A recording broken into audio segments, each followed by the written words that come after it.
And welcome to Crossroads, where faith meets real life. I am your host, Arama. I am with Joy. And we are joined by not only our auntie, but also our youth coordinator and the women's coordinator and the mother as well. And a friend, a sister, auntie, under a lot of titles. So many titles. But to you call her Elder Mrs Chalira. Thank you. Thank you for joining us. Thank you, Raman. Thank you, Joy, for the opportunity. The first thing I want to ask you is, just tell us a bit about yourself. Obviously, we know you very well, but for the viewers and people who don't know you as well, just a bit of background about yourself, who you are, and where you're coming from. All right, where I'm coming from. Okay, I am Mrs Chalira. I'm Million, for those who don't know that one yet. And I was born years back. I'm 52 years old now, so you can see that I'm really old. And I am a nurse by profession, and I'm married to Deacon Chalira. I've got 2 boys. As you say, an auntie, a friend, a sister, a cousin to so many. I'm from Malawi originally, been here for so many years. I think now it's almost 23 years. And I am the youth coordinator. That's the hat that I'm wearing today. Thank you very much for the opportunity. No, so obviously, me and Joy, we know you as auntie. You know us because we're also friends with your son as well. Yes. And you've watched us grow our entire lives. To now be leading us and also having seen us grow, how does that affect the way that you lead either one of us? To me, I don't think I would say it affects me negatively. I think it affects, it's a positive thing. It is a positive thing to me. Because at the end of the day, I look at you guys as friends. We relate beyond church. So we are more like family. So there isn't that professional relation. Of course, there are boundaries. We know that when it comes to this, the youth part, we do the youth part. But also when it comes to the social part, we relate socially. When you come into my house, when I'm there, I'm auntie. I'm not the youth coordinator. So we relate in so many different ways. And I think that makes it easier to work with everybody. I think that's how I relate with each and every youth. That's for sure. That's interesting you said that. I was thinking, because obviously sometimes you have to put on different caps depending on who you're around. Like in this environment, or in the youth environment, we see you as, our leader, the elder, Miss Chalira. So we see you. I'm not saying that when we come into your house and say we don't have respect for you, we do, but then we see you in a different light as, okay, this is elder. But also, like you said, socially we can joke, we can laugh, that's auntie. And how do you feel like sometimes you feel like, okay, sometimes I can tone it up, sometimes I need to be more serious and tone it down? Do you feel like that? I think when you're dealing with the youth, from my experience, I would say being a leader, I think what has helped me a lot is that from my background, as I say, I'm a nurse by profession. To me, leadership is not about the power, the position, and but bringing yourself down to the people that you are leading, more especially when I'm dealing with the youth. So I find it easier to relate with the youth in a way that when we are dealing with each other socially, you find me that I'm different from when we are dealing with each other in other programs. But when it's a social gathering, it's just natural that I would come down to the position of everybody else. And because of the profession that I'm in, I think it does help me because I'm someone that I want to lead by the model of Jesus Christ, where it says that the greatest should be the servant. If you want to be the greatest, you should be the servant of all. So when you look at leading as something that is of power and of control and of position, I think when you're dealing with the youth, you come in that way, it's so easy to lose them. But it's so much easier to deal with the youth if you come down to their level. That's how I feel, that you come down to their level. Of course, you draw boundaries around, but at least they should know that you're not there to police them. You're not there to judge them. You're not there to be controlling whatever they are, because when you do that, you lose them, they back off. But if you're leading them and they know that you are walking alongside them, you're not in front of them, but you are by their side, it makes it easier for them to relate to you. I think leadership to me is more about trust than the position, because if you're able to earn their trust, it's so easy for people to follow you. So you can't make people to follow you, but people will follow you because of the trust that you've earned. And you know that you can't force somebody to respect or to trust. You have to earn it. Yeah, so it's easy to deal with someone who trusts you than someone who just follow you. Yeah. That's how I look at it. You speak about trust.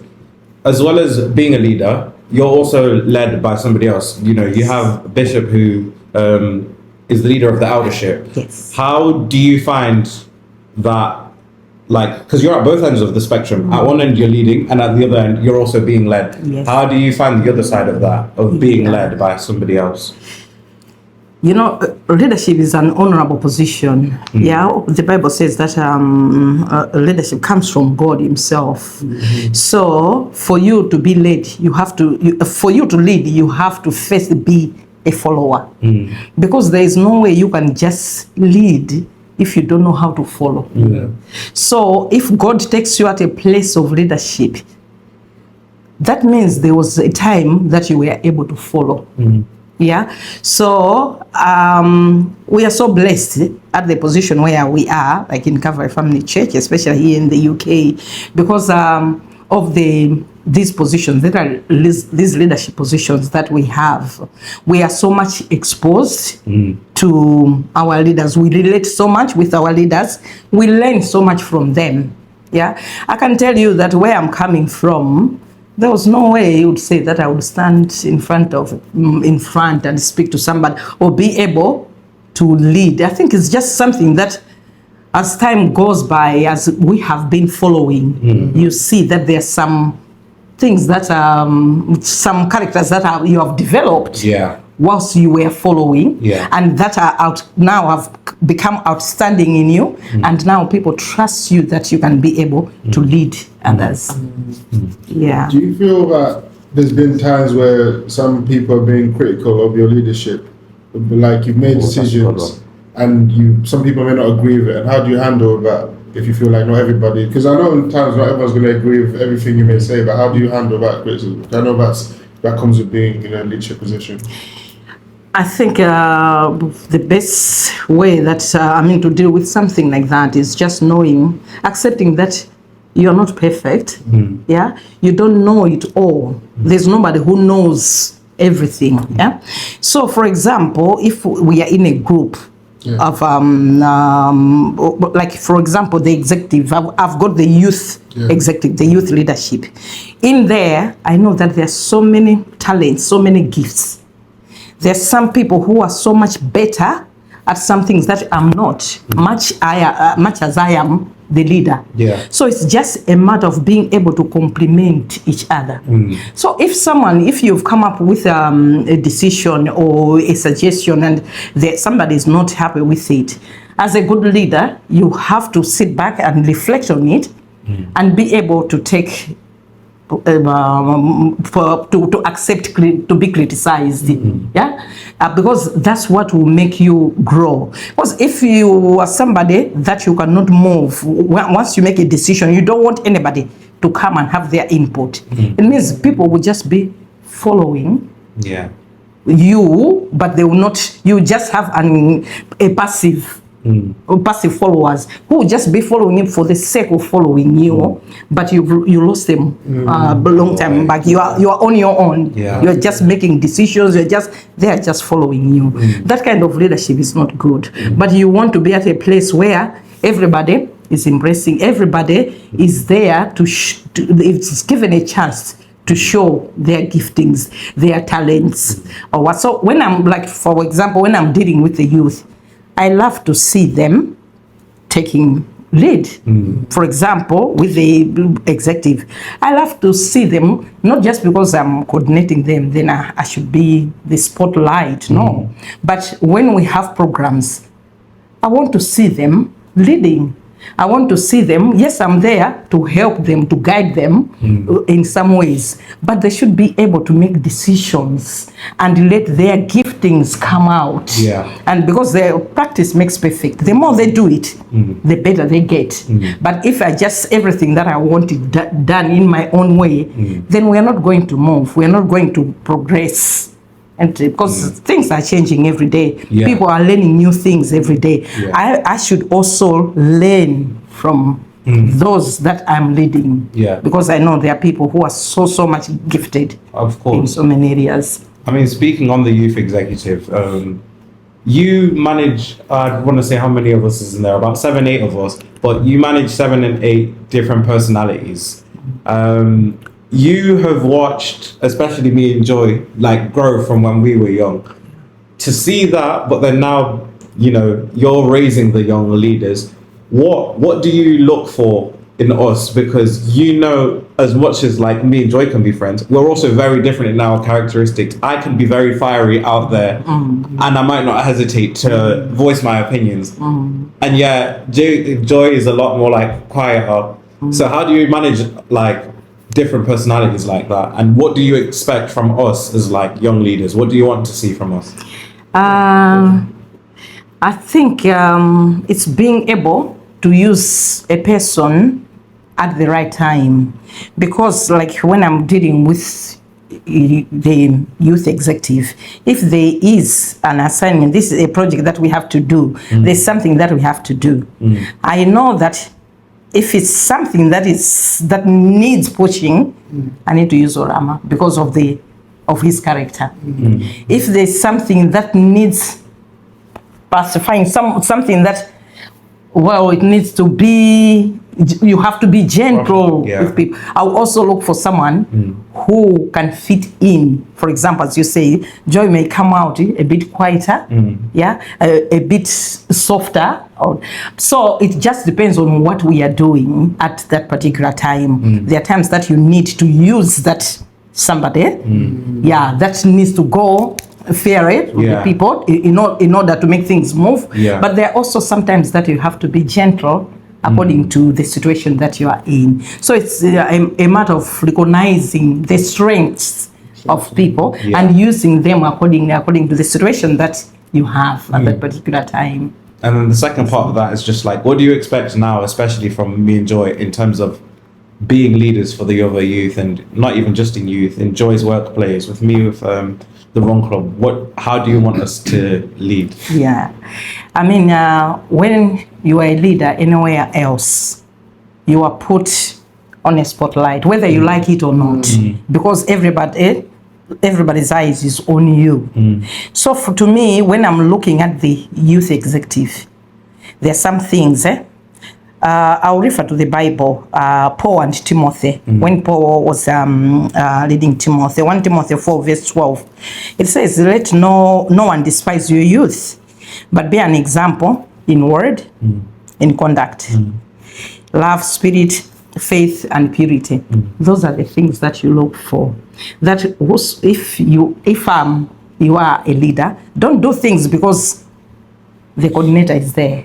But even when you are not there, that young group that is following you, they should see and maintain you. You should lead by example. The things that you do, your behavior, the way you speak, the way you conduct yourself, the way you dress, whatever you do, it should reflect what you are expecting them to do. Because it says you cannot give out what you what you don't have. Yeah?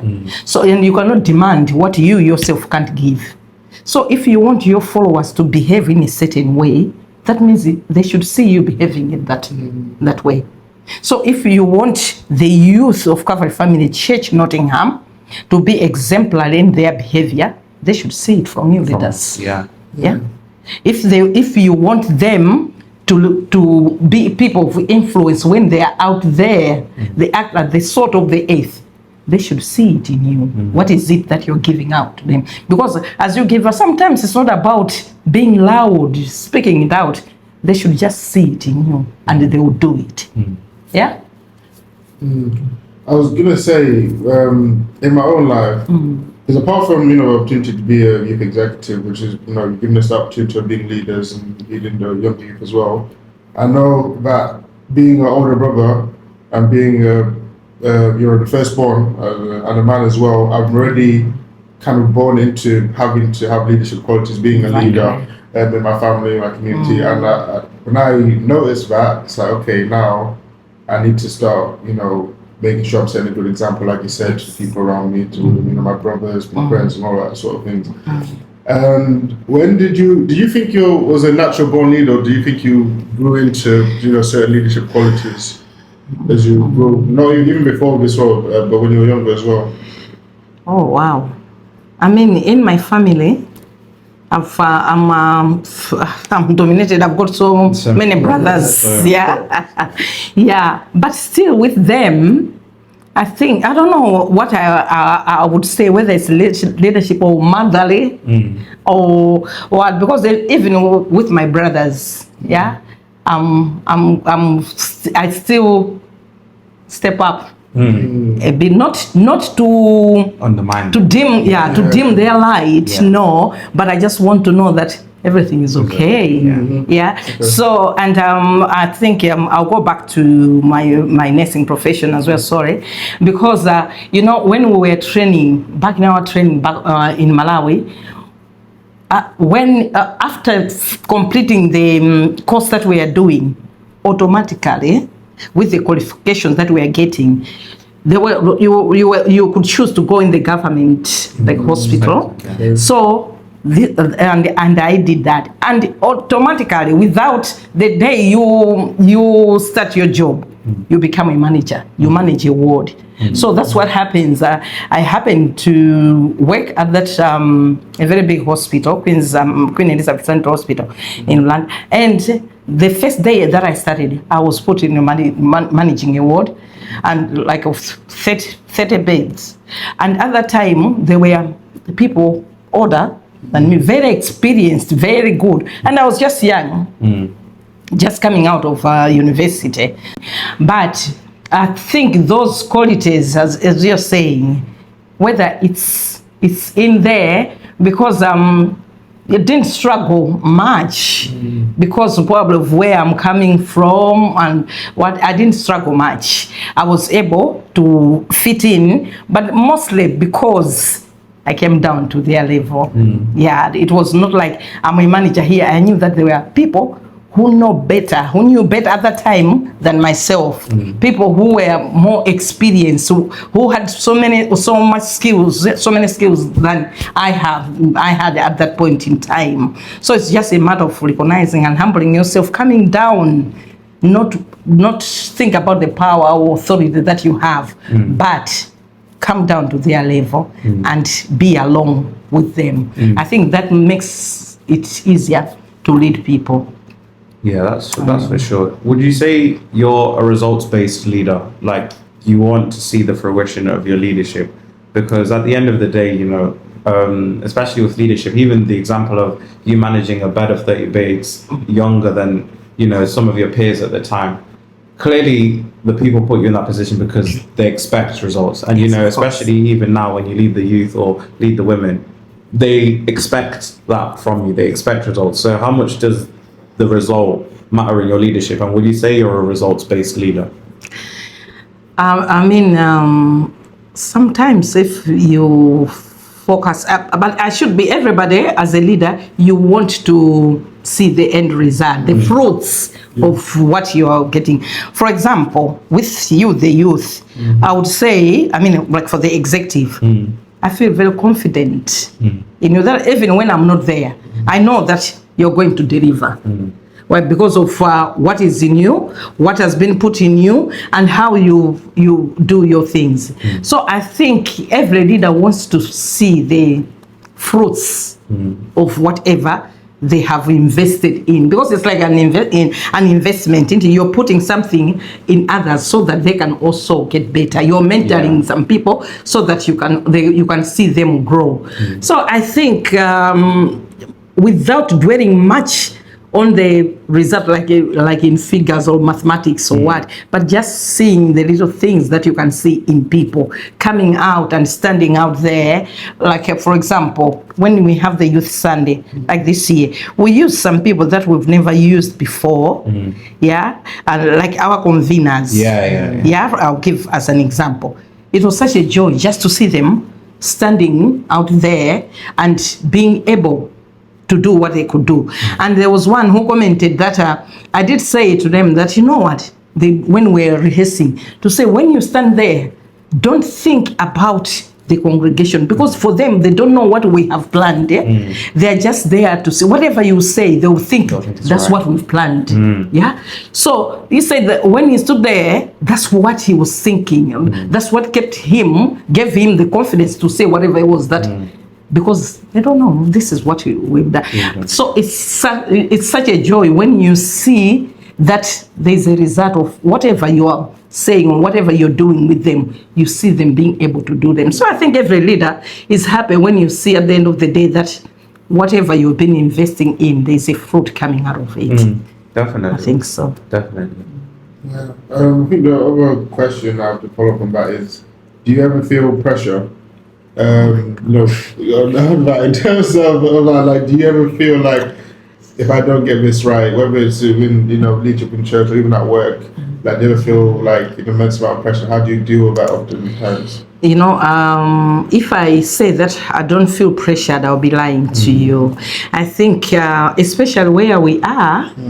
In this, I know, not feeling pressure that maybe the bishop will say 1, 2, 3, but sometimes just the pressure of being able to balance, the different areas in life. Because as I say, I'm a mother, I'm a wife, I work at the hospital, I'm here, I'm an elder, I'm a youth coordinator, I'm a women's coordinator. So sometimes the pressure mainly would come by just being able to find balance in doing or things, so that no area should be affected because I'm not there. I don't know if I make myself clear there. So it's not like being pressured because of what maybe the bishop would say or what, but the pressure that I would feel most of the time is being able to balance the life in all these areas.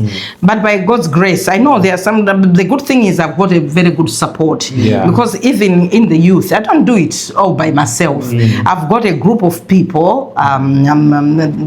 Deaconess, Mrs. Nyurenda. I've got a group of people that I'm surrounded. That even when I'm not able to be there, there's always someone there. And I've got a good chairperson who is always available. So I think in all these areas, to be able to do the one thing that is important is being consistent. Being consistent, not ignoring one area and focusing much on that, but showing up in all these areas and being able to do whatever you can, whatever you can manage as best as you can. I think that's the main thing. Thank you. I enjoy the fact that you are very close friends with both of our mothers, and you guys have known each other, and you are all leaders in your own rights. What advice do you have for other leaders? I would say, because it's a unique place where you are. Like, you also lead them as well as the women's coordinator, and those are people you've grown up with as well. So it's like, in their own rights, they also lead, you know. Exactly. Mom's part of the women with you. Yes. Yeah. And auntie leads the whole, like, Exactly. the hospitality. Yeah. So I am a leader in my own right, but there are times that I'm a follower. Yeah, that I'll find myself when I'm dealing with, say, Elder Mrs Chalira, where she's leading. I'm not a leader there. I'm a follower. So I would go to ask if there's something, or if I'm dealing with Mrs. Chalira, something regarding prayer or what. She's the leader there. I'm not. Or if I'm in a home cell. I've got a home cell leader. Yeah. They may not be an elder, but they are my home cell leader. So when I'm there, I'm a follower. I'm not a leader. So I think being able, that's why I'm saying not focusing much on the position that you are in. Because if you do that, you may lose out, or sometimes you may step on other people's toes, you know. But being able to know that here, when I'm in youth, yes, I'm the coordinator, but there are things that this one can do. I can also be a follower. So step back when you have to be able to step back and follow. When there are so many areas that I'm a follower, I'm not there as a leader. So I think just recognizing that it's not about power or what, but being humble, come down yourself and allow yourself to be led at times. I think that's the main thing. So another thing I'd say, I know, because you talked about how, you know, your mother as well. And I know being a mother to, you know, me and Rahma, you know, us guys, it's not an easy thing to do at times as well. How do you manage, like, being able to lead, you know, your children, you know, us guys, and just all you guys as mothers? I know that, I mean, we'll never relate as mothers personally. Yeah, like I can't experience that. Yeah, so how was that experience? Yeah, I think by now you all know me very well. Of course, I'm an aunt, so their nieces, you are all nephews. I've got all these nephews, all these aunts, and the good thing everybody knows, because there are times I've even changed my tone, because they'll tell you, say, hey, auntie is very difficult. I'm sorry to say, but I think the main thing is, as I say, that when we are together, when we are relating one with another, we should know the boundaries. Yeah, much as there are times that I wear my auntie hat, that I can tell you off. You forget that. You forget that. Sometimes we can laugh and be friends. Yeah? So it's just knowing the right time. But for you also, guys, to know that much as we play, we can chat, we can laugh, all that, but there should be that respect. That there are things that you know that I'm not going to tolerate. I'm not just going to let them go if I see you doing them. I'm going to rebuke you because I'm here as your leader, and all I want is you to get into that destiny. I'm trying to help you, to guide you into and get into that destiny that God has purpose for you, to know your purpose in life, to grow up as responsible people. I always say to the boys that I don't want to raise a boy coming out of this house. I know I'm raising men. So I want men who are going to be good fathers, men who are going to be best husbands to their wives. And so whatever we are doing, you're looking into all those areas that you want someone who is accountable, who is responsible. So we should help you, usher you and into that man, that responsible leader, future leader. That is it. Because otherwise, if I just look at you and I say, oh, okay, then I'm going to lose you. I wouldn't want to see you on the streets out there. Yeah, it will break our heart. It's the desire of every parent to see the children grow up into responsible men and responsible women.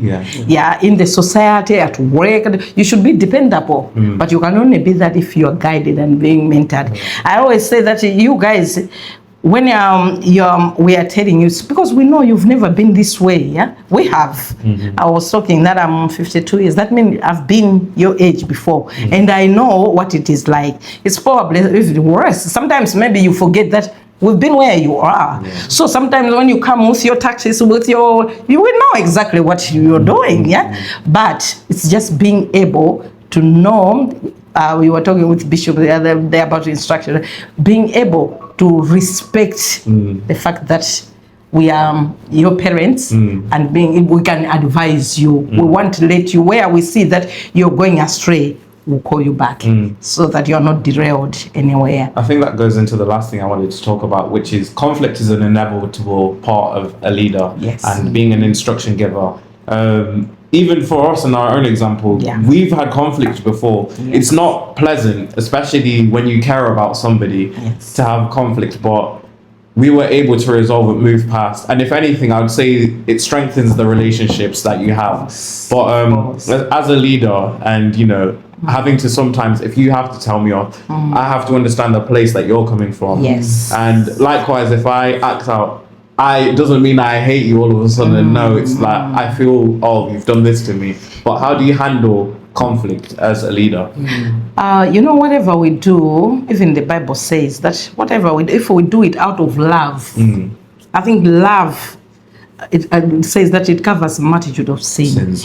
Because if I come, or if I'm correcting you and it's coming from a place of love, even if you react, in my heart of hearts, my conscience will be free. Because I know that I was doing it out of love. But if I was just doing it out of ego, that's where conflict comes in. If I'm just being proud because of the position that I have, then that's where the problem comes in. But if whatever I do, it's not just you, the youth, even those maybe the elders or even the adults that I'm dealing with, whatever we do, if we do it from the place of love, being a brother's keeper is the main thing. That's why I say the model of Jesus' leadership is the best, because you know, whatever he was doing, it was out of love. We are humans. We can get angry because we are humans. But it doesn't mean that I should dwell at that place for long, because if I'm doing it out of love, that love will also take me to a place of forgiveness. If you have hurt me, I should be able to forgive you, to look back and say, for my peace, let me forgive, because that's what the Bible says, that I should strive to live in peace with everybody. So I shouldn't take things to heart every time that I'm hurt.